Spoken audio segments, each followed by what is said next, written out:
Yes, hello, and welcome back to the carport.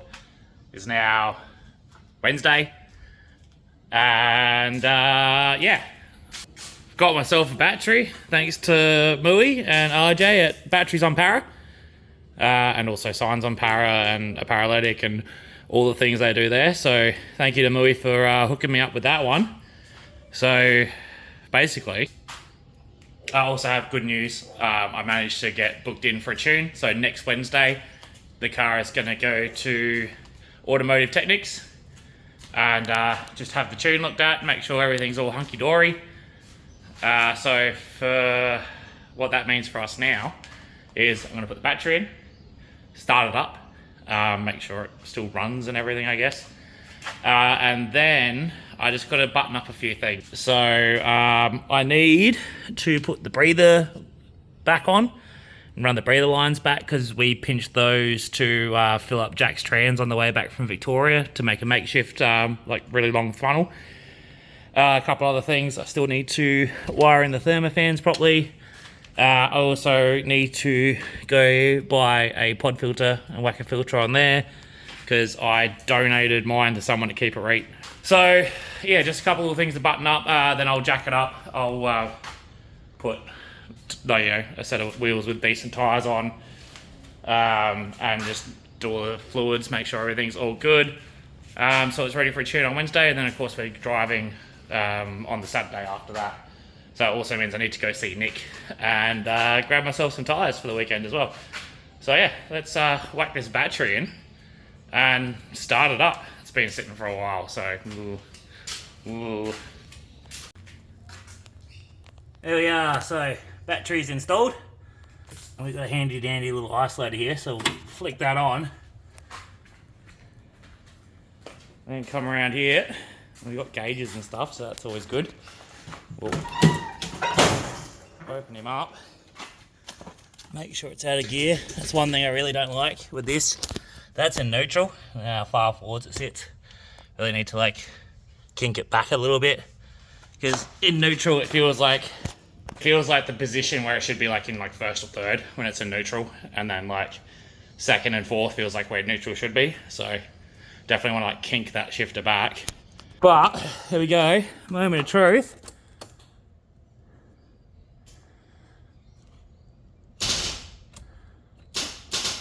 Oh, come on! It is not having a bar of it.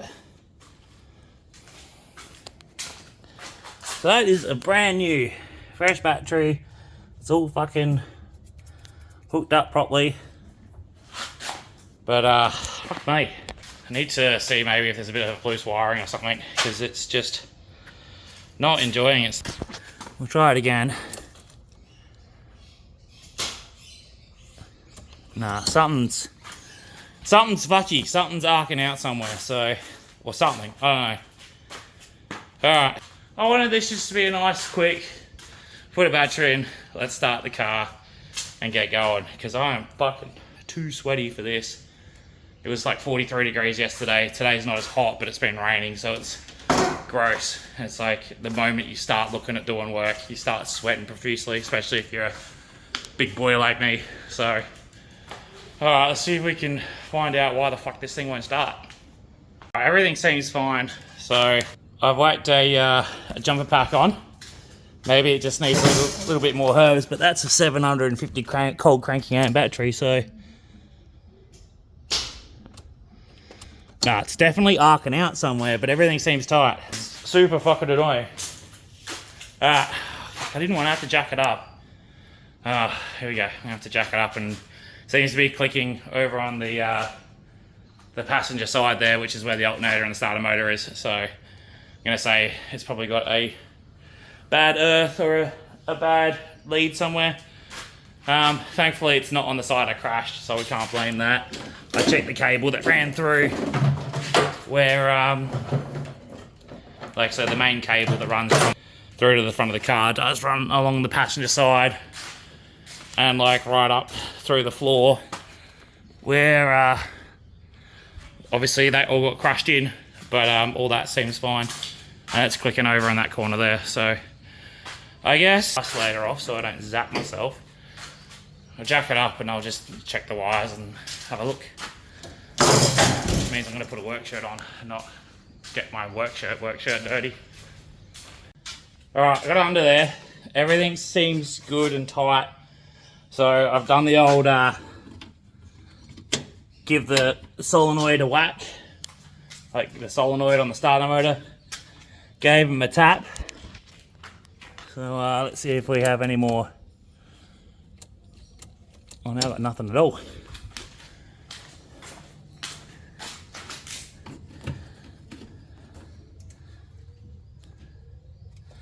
What do you mean I got nothing at all?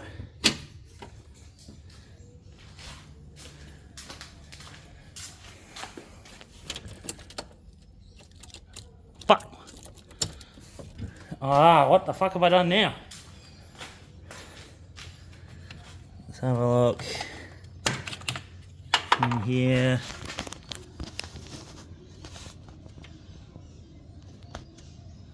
Fuses are fine. I need to get my hands on a fucking multimeter because this is definitely starting to test my patience already. Can't believe this. What the fuck? What the fuck is going on? Oh, yeah, that's a good. That's tight. That's tight. That's fine. On. Oh, now I've got gauges again. Alright, so there is an issue somewhere. Let's see if it clicks again.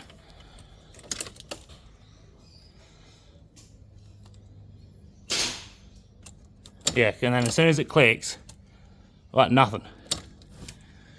So, something's arcing out somewhere, but I can't fucking see it because I'm by myself and I need someone to fucking turn the key so I can turn that off. So I can actually see where stuff's happening while it's happening. That's really fucking annoying. Could I just assume that battery was cactus? And I was told, like, Dean told me the battery is pretty average. So I was like, alright, cool, I'll replace the battery. Obviously it just doesn't have enough juice. But now we're getting the same thing with a brand new battery. And like a good battery too, like it's a 750 cold cranking amp, which should be fine for an LS. So, whew. Well, I was gonna do, like, I was like, I probably won't even do a video this week and I'll combine this stuff and then getting the tune and getting ready for X-Park as the next video, but I might have enough shit for something by this weekend by the looks of it. It's me struggling with cars once again. Oh, I'm probably gonna give up for now. It's too fucking sweaty and too hot. But this weekend I gotta help my mate Victor get his car ready. Because we have to take this, he's taking his car, and then a bunch of other mates are taking their cars up, and we're all gonna go drive together. A lot of these people, like I think Danny's taken his car that he's building up, and Danny's the co-commentator for the Drifting SA series with me, and we've, you know, gone out to events together for the best part of 10 years, and I don't think we've actually ever driven on the same track at the same time before, so that's going to be pretty special. But that's not going to happen if this car doesn't fucking start, is it? Alright, so like, take 47 or something. I don't know what this is. Oh, I got nothing at all again. I fucking, like, maybe that isolator is a bit dodgy. Because I just wiggled the isolator and I got it back. But the fact it's clicking up the front is weird. Anyway, connected the starter motor and reconnected it and made sure it was all good. So let's try again. Nah. I wonder if it's the isolator that's causing the issue. I guess I'll bypass it and we'll see. Isolator has been isolated, I guess. So we're going to run the cable directly to the battery. So no more isolator in the circuit. We got lights and everything.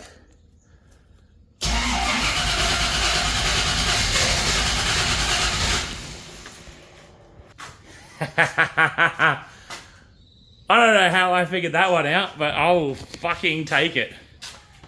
Alright, I'm going to take the axle stand deck out, put it back on the ground, and we'll start it up and see if it wants to run. It's not going to run without me putting my foot on the throttle because the tune is fucking terrible. But there we go. So that's another thing that I've got to add to the list now is I need to buy a new battery isolator. So there was no loose fittings. There wasn't any loose fittings or anything in the isolator.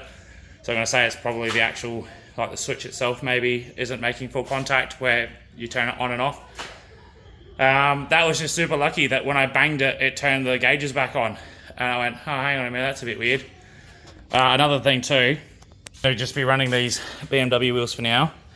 I just noticed when I had it sitting up in the air and lock, obviously the wheel eye rod is currently the lock stop, so I've got some 25mm spaces in the shed, so I'll whack some spaces on the front of it as well. I don't want to run the CSTs and stuff this weekend because it's X Park, and I like to break stuff at X Park, so I'm going to leave all the wheels there. And I don't have a pair of 9s for the front, and the 9.5s will definitely bend the tie rods because they're just so big. And it doesn't matter to have the 9.5s not hit the tie rod. The wheel has to be like this far out the guard. That's terrible.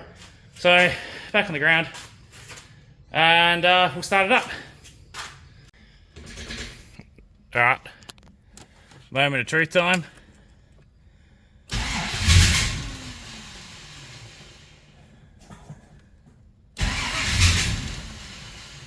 Come on, you bitch.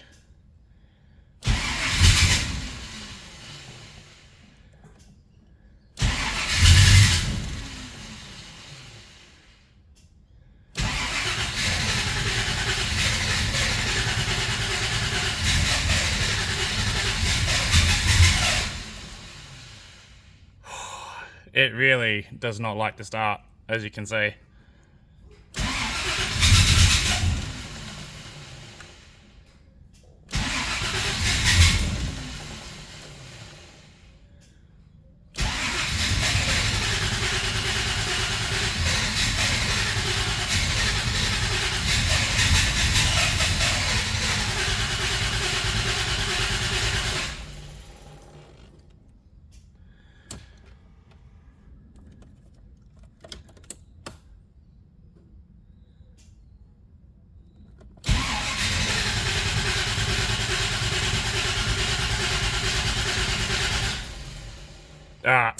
Something else is definitely, ooh, that's red.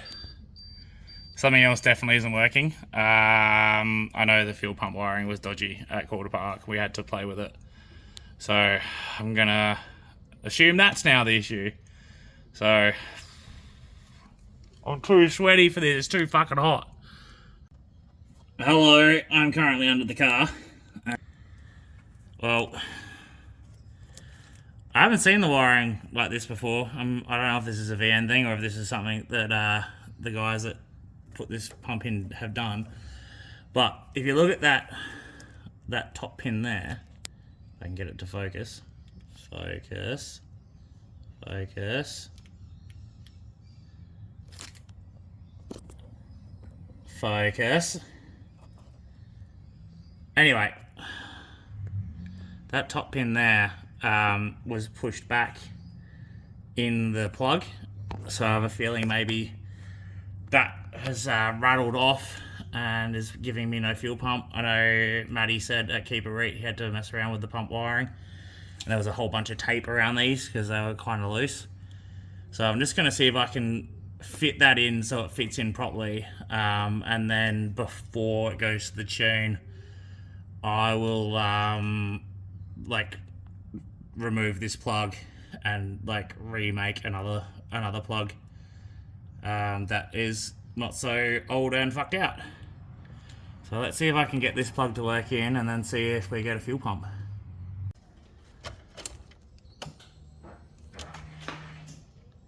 Hey, that sounds like we have a working fuel pump now.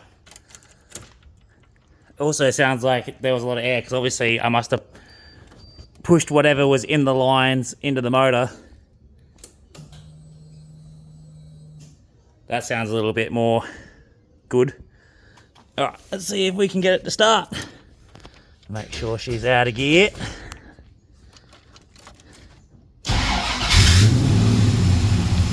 Yay! So, if I take my foot off the throttle... Ah! Now it works! Anyway.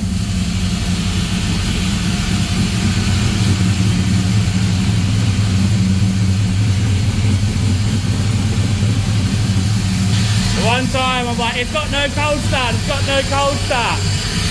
And then of course, it idles. But there you are. It runs. Now we're just gonna get it tuned and go drifting.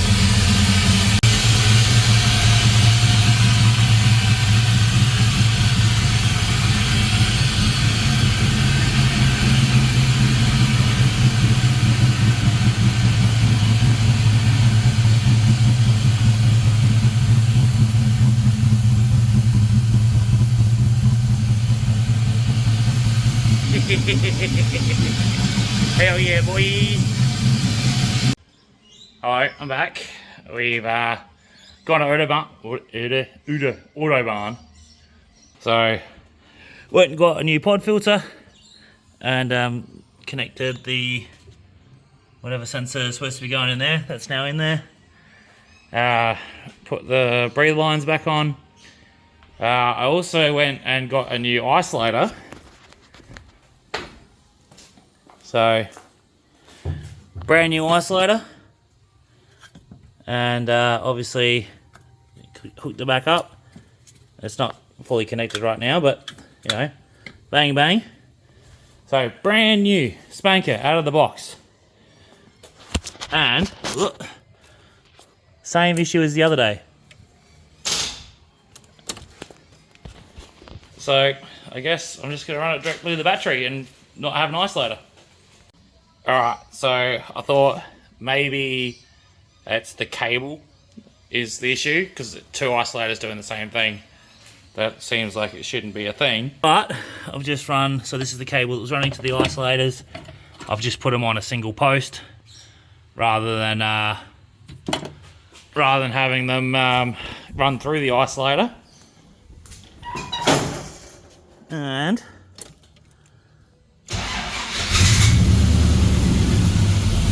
yeah, so that's fucking cooked. That's so weird. Oh well, I guess I just won't want an isolator for now, and then maybe redo that all at a later stage. Right, there it runs. Ah, yes, hello.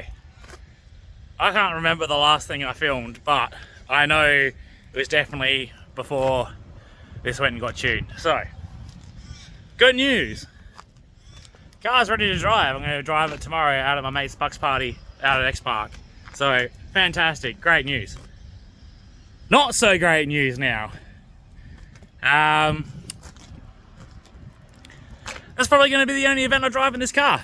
So, the car went to Automotive Techniques, and a massive shout out to Jared, who managed to slot me in and have a look at the car, and I'm really, really fucking glad that he did, because it turns out that cylinder number 7, so the rearmost cylinder on the passenger side, has like a 40% leak down, and it's going through the rings and or between the rings, or it's got a cracked ring land or something. But cylinder 7, 40% of the compression is going, 40% of the compression is going into the sump rather than staying in the cylinder, so that is not ideal.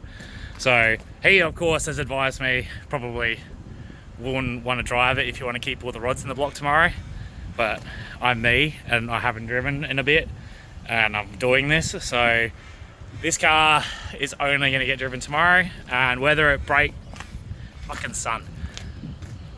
or not, that's the last time this car is getting driven. So obviously that means all my plans are changing.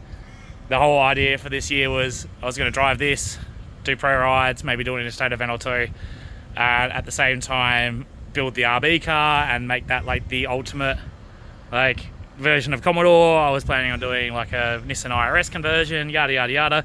Obviously it's not going to happen now. So basically my RB's ready to go, so I'm going to drive this, do the event. This is going to get stripped out. I'm going to take the good bits from this, so obviously take this front suspension again that was originally from the RB car, take that, the diff, all of the bits and pieces, probably actually get some decent suspension though, so I might talk to Chris and the boys at Shockworks and see if we can sort something out suspension wise.